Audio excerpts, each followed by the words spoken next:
Pensavi di aver capito Roma. Hai visto la prima parte. Eppure c'è ancora qualcosa che non sai. Qualcosa che si nasconde nei margini delle cronache militari e nei silenzi tra le righe dei manuali di storia. Oggi lo scopriamo insieme. Immagina di essere un comandante. Non un semplice soldato, ma un capo tribù. Un uomo che ha guidato il suo popolo attraverso decine di battaglie, che ha visto la morte in faccia e le ha sorriso. Hai sentito parlare dei Romani. Hai persino battuto alcune delle loro pattuglie avanzate nelle foreste del nord, rubando le loro armi, studiando i loro movimenti. Pensi di conoscerli, pensi di essere pronto, ma quello che stai per affrontare non è un esercito che combatte come gli altri. È un sistema pensato nei minimi dettagli per fare una cosa sola: spezzare la tua volontà prima ancora che il tuo corpo cada. E quella mattina, mentre i tuoi guerrieri si svegliano attorno ai fuochi del campo, Roma ha già iniziato a ucciderti, in silenzio, con pazienza, con una precisione che nessun popolo del mondo antico aveva mai visto prima. La scorsa volta, su Storia Nascosta Ufficiale, abbiamo vissuto una battaglia romana dall'interno, fianco a fianco con le armi più note. Oggi torniamo su quel terreno insanguinato, ma con occhi nuovi, perché l'arsenale di Roma era più vasto, più oscuro e molto più ingegnoso di quanto il cinema abbia mai osato mostrare. Esistevano armi che i libri di storia citano appena, strumenti di guerra così specializzati che la loro sola esistenza racconta qualcosa di profondo sulla mentalità romana. Non bastava vincere, bisognava vincere nel modo più efficiente possibile, con il minor spreco di energia, tempo e sangue romano. Ogni altra vita era semplicemente una variabile da ottimizzare. Iniziamo da dove nessuno si aspetta, non dal campo di battaglia, non dalla prima linea. Iniziamo da dentro il tuo stesso accampamento, la notte prima dello scontro. Perché l'ingegneria militare romana aveva capito una cosa che gli altri popoli dell'antichità faticavano ad accettare. Un nemico esausto, affamato e demoralizzato è già a metà sconfitto prima ancora che le spade si tocchino. E per trasformare quella notte in un inferno silenzioso, Roma disponeva di uno strumento che il cinema ignora quasi completamente. Si chiamava falarica ed era molto più di un semplice giavellotto incendiario. La falarica era una lancia lunga fino a 2 metri, con un fusto di pino rivestito di stoppa e pece grezza, arrotolato con strisce di canapa impregnate di olio di lino. La sua costruzione era stata perfezionata durante le sanguinose guerre iberiche, dove i legionari avevano visto per la prima volta i guerrieri celtiberi usarla contro di loro e, come spesso accadeva con Roma, avevano preso quell'idea, l'avevano smontata, riprogettata e restituita al mondo in una versione decisamente più letale. Lanciata con una spinta rotante simile a quella del pilum, la falarica era essenzialmente un'arma di disturbo e logoramento, piuttosto che uno strumento da assalto in campo aperto. Si conficcava nelle coperture di cuoio delle tende, nelle palizzate degli accampamenti nemici, e poi bruciava.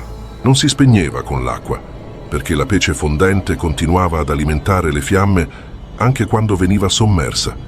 Gli ingegneri militari romani avevano persino sperimentato l'aggiunta di zolfo alla miscela incendiaria, creando un materiale che produceva fumi densi e asfissianti, capaci di svegliare un campo nel panico più totale. Immagina centinaia di queste torce volanti che piovono sulla tua base nella notte più buia dell'anno. Tende in fiamme, cavalli che scappano, guerrieri che cercano le loro armi al buio mentre la fuliggine riempie i polmoni. E quando l'alba arriva, sei già esausto, spaventato e privato di parte del tuo equipaggiamento. La battaglia non è ancora iniziata, ma Roma ha già vinto il primo round. Ma la vera brutalità non stava nella fiamma, stava in quello che Roma faceva dopo, con la luce del giorno. Mentre le tue file si riorganizzano nel caos della mattina, arriva qualcosa che non ha nome nella tua lingua, qualcosa che i tuoi antenati non hanno mai visto. Dagli spazi tra gli scudi della prima linea nemica emerge un lungo palo di legno robusto, sormontato da una struttura di ferro a forma di falce curva. È la Falx Muralis, un'arma così specializzata che la maggior parte degli storici moderni la menziona solo in relazione all'assedio delle città. Ma i romani la portavano anche in campo aperto, nei momenti in cui la battaglia degenerava e le linee nemiche si addensavano troppo. Il principio era semplice e brutale: afferrare, tirare, squarciare. Il gancio di ferro affilato sul lato interno veniva usato per tirare giù gli scudi, per agganciare le gambe dei cavalieri, per trascinare i soldati fuori dalle loro formazioni e lasciarli esposti. Ma la variante più terribile era quella degli assedi. La falx allungata su pali fino a 15 metri, manovrata da 4 o 5 legionari in coordinazione perfetta, in grado di abbattere palizzate e trascinare i difensori giù dalle mura con una forza che nessun uomo singolo avrebbe potuto contrastare. Era l'arma della pazienza romana, dello smantellamento sistematico di ogni difesa possibile, fisica o psicologica. E mentre la falx muralis si occupava di demolire le strutture fisiche del nemico, il sistema militare romano aveva sviluppato qualcosa di ancora più sottile per demolire la struttura mentale, qualcosa che agiva non sul corpo, ma su quella parte invisibile del guerriero che separa il coraggio dalla fuga, perché i generali romani sapevano ciò che molti condottieri dell'antichità ignoravano o fingevano di non vedere. Un esercito terrorizzato commette errori, si rompe, corre, e un esercito in fuga è molto più facile da massacrare di uno che combatte. Per questa ragione, parallelamente al perfezionamento delle armi fisiche, Roma aveva investito risorse enormi nello sviluppo di strumenti sonori capaci di generare un panico primordiale nel nemico. E qui c'è un dettaglio che pochissimi documentari raccontano con precisione. Quando le legioni di Cesare incontrarono i guerrieri galli e britannici, sentirono per la prima volta il carnix, lo strumento celtico con la campana a forma di testa animale aperta verso il cielo, il cui suono gutturale e profondo era stato progettato per terrorizzare gli avversari prima ancora del primo colpo di spada. Roma non adottò quell'oggetto. Roma lo studiò, lo comprese e sviluppò la propria risposta sonora in modo radicalmente diverso, attraverso il litus e la buccina, gli strumenti militari romani, la cui funzione non era solo psicologica, ma operativa. Ogni cambio di tono corrispondeva a un ordine preciso, a un movimento codificato della formazione, eseguito con una velocità e una sincronia tali che il nemico percepiva il suono romano non come musica, ma come la voce di un organismo collettivo impossibile da prevedere e impossibile da fermare. Il carnix terrorizzava, la buccina comandava. Ed era quella differenza tra il panico disorganizzato e il panico organizzato come strumento tattico, ciò che separava Roma da tutti gli altri eserciti del mondo antico. Adesso però, prima di proseguire, c'è un'arma che quasi nessuno storico riesce a spiegare senza sembrare pazzo. Una macchina che trasformava la compattezza del nemico in una vulnerabilità catastrofica. Se state guardando questo video, restate perché quello che vedrete a breve cambia completamente il modo in cui si pensa alla precisione militare romana. Si chiamava manuballista ed era fondamentalmente ciò che succede quando l'ingegneria militare romana decide di prendere la già terrificante balestra e chiedersi come possiamo renderla ancora più letale. La risposta era stata elegante nella sua semplicità brutale: montarla su un affusto rotante a 3 gambe, riducendone il peso totale al punto da poter essere trasportata e riposizionata da soli 2 legionari in meno di 2 minuti e aumentandone la tensione dei bracci di torsione fino al punto in cui il dardo lanciato non era più un semplice proiettile, ma un raggio di ferro che perforava 2, talvolta 3 corpi allineati prima di esaurire la sua energia cinetica. La manuballista era la risposta romana al problema delle formazioni dense. Quando il nemico si raggruppava in massa compatta, credendo che la forza numerica avrebbe bilanciato l'armamento superiore, quella macchina trasformava la compattezza in una trappola. Ogni dardo lanciato in una folla di guerrieri ravvicinati non colpiva un uomo. Ne attraversava 3 o 4 come se fossero fatti di cera, lasciando dietro di sé un corridoio di corpi che bloccava i movimenti, intralciava la carica, spezzava il ritmo. E il ritmo, per un esercito che dipende dallo slancio collettivo, è tutto. Eppure, forse l'arma più crudele di tutta l'epoca imperiale non era quella che uccideva velocemente. Era quella che uccideva lentamente, con matematica precisione, consumando le forze del nemico nel tempo come un fuoco lento consuma il legno. Era quella che Roma usava non quando voleva vincere in un giorno, ma quando voleva distruggere un popolo nel corso di settimane senza rischiare la vita di un singolo legionario in uno scontro diretto. Si chiamava Agger, ma questa parola secca e tecnica non rende giustizia a ciò che rappresentava. L'Agger non era semplicemente un terrapieno d'assedio, era un intero ecosistema militare, una costruzione vivente che Roma edificava intorno alle città nemiche con una velocità tale da sembrare soprannaturale. In meno di 10 giorni, migliaia di legionari erano capaci di erigere una struttura di terra, legno e pietra alta fino a 20 metri, larga abbastanza da permettere il transito di carri pesanti, rinforzata da palizzate interne e dotata di torri mobili di osservazione. La parte che il cinema non mostra mai è quella che rendeva l'Agger non solo una macchina militare, ma un messaggio. Roma non se ne andrà. Roma aspetterà. Roma mangerà il tuo tempo, la tua acqua, il tuo grano e la tua speranza con la stessa indifferenza con cui il mare consuma una scogliera. E quando la fame avrebbe preso il sopravvento sul coraggio, e quando i bambini all'interno delle mura avrebbero iniziato a piangere non per la paura dei soldati, ma per qualcosa di molto più semplice e insopportabile, allora Roma avrebbe aperto le porte e avrebbe finito il lavoro. Nessun eroismo, nessuna epica, solo la pazienza di un sistema che aveva trasformato il tempo stesso in un'arma.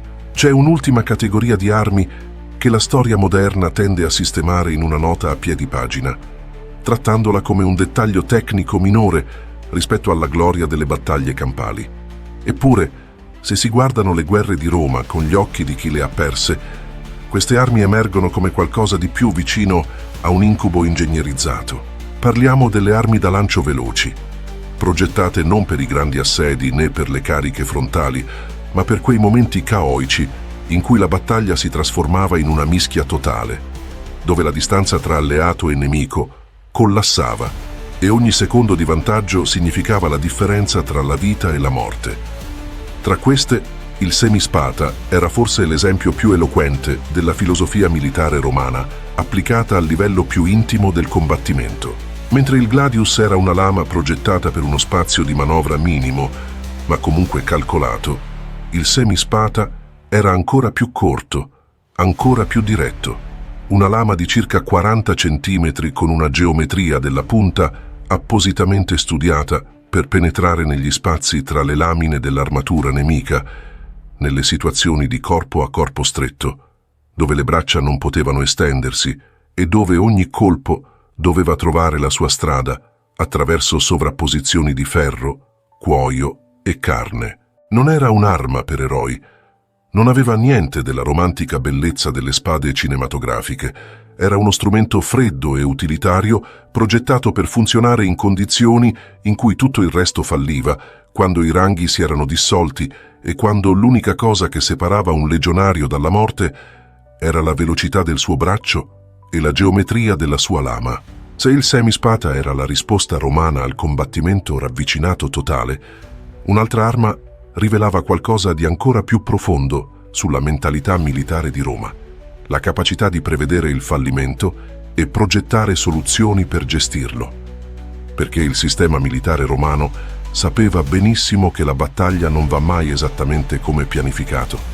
Sapeva che le linee si rompono, che i legionari cadono, che i momenti di vulnerabilità esistono anche nel migliore degli eserciti del mondo. E per coprire quei momenti era stata sviluppata la Hasta Velitaris, l'asta delle truppe di supporto che operavano negli spazi tra i reparti principali.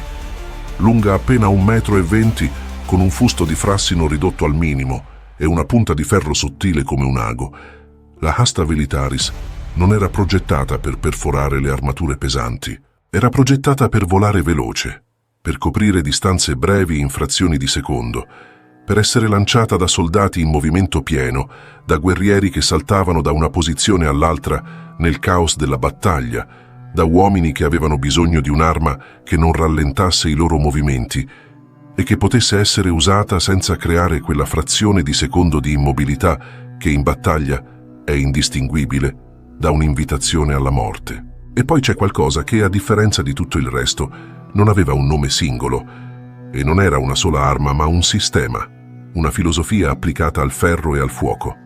Qualcosa che, se ci si pensa, è forse la cosa più moderna e più inquietante che Roma abbia mai inventato. Restate un momento, perché questo cambierà il modo in cui guardate le trappole passive dell'esercito romano. Era il succo di aconito, estratto dalla pianta del monkshood, applicato con cura alle punte dei dardi e dei bolidi più piccoli, quelli progettati per ferire piuttosto che uccidere immediatamente. Gli indizi storici suggeriscono, senza che vi sia documentazione diretta e consolidata, come per le altre armi, che alcuni reparti romani lo utilizzassero in contesti specifici con una logica precisa. Non uccidere il soldato nemico era spesso più vantaggioso che ucciderlo. Un guerriero morto è un problema risolto. Un guerriero ferito e in agonia è un peso permanente per la sua squadra, un urlo che si propaga nel campo, un rallentamento del ritmo e una distrazione psicologica che moltiplica il suo effetto su tutti coloro che gli stanno vicino. La stessa logica, del resto, stava alla base di molte trappole passive romane. Non eliminare immediatamente, ma logorare, rallentare, consumare la volontà del nemico fino a quando non rimaneva altro che la resa. L'aconito, in dosi non letali ma sufficienti a causare paralisi parziale e spasmi muscolari per ore, trasformava ogni ferita superficiale in una fonte di sofferenza prolungata. Il sistema militare romano aveva compreso, con la sua lucidità clinica, che il terrore non si genera solo con la morte. Si genera con la sofferenza visibile, con l'urlo che non smette, con il compagno che cade e non riesce a rialzarsi pur essendo ancora vivo. E questa consapevolezza, tradotta in pratica militare sistematica, rendeva l'arsenale romano qualcosa di qualitativamente diverso da tutto ciò che il mondo antico aveva conosciuto. Questo era l'impero che ha costruito il mondo che abitiamo, non con la nobiltà dei duelli cinematografici, non con la gloria dei singoli eroi, ma con la geometria fredda di un sistema progettato per essere impossibile da fermare, impossibile da sopraffare e impossibile da dimenticare. Un sistema che parlava la lingua della permanenza, quello che Roma costruiva. Roma lo intendeva come definitivo. Quello che Roma conquistava, Roma lo considerava già parte di sé, e quelle armi silenziose che il cinema non mostra erano le frasi di quel linguaggio, la punteggiatura di un potere che si voleva eterno. Se questa immersione nella realtà nascosta di Roma ha acceso qualcosa in te, hai trovato il tuo posto. Storia nascosta. Ufficiale esiste per chi non si accontenta della versione edulcorata, per chi vuole capire davvero come funzionava il mondo antico sotto la superficie dei miti. Nei commenti, dici quale di queste armi ti ha lasciato più senza parole e raccontaci. Sei uno di quelli che da bambino sognava di essere un legionario o hai sempre avuto più simpatia per i popoli che combattevano contro Roma? Scrivilo qui sotto e dici anche quale angolo buio della storia antica vorresti esplorare nel prossimo episodio. Costruiamo insieme il prossimo viaggio.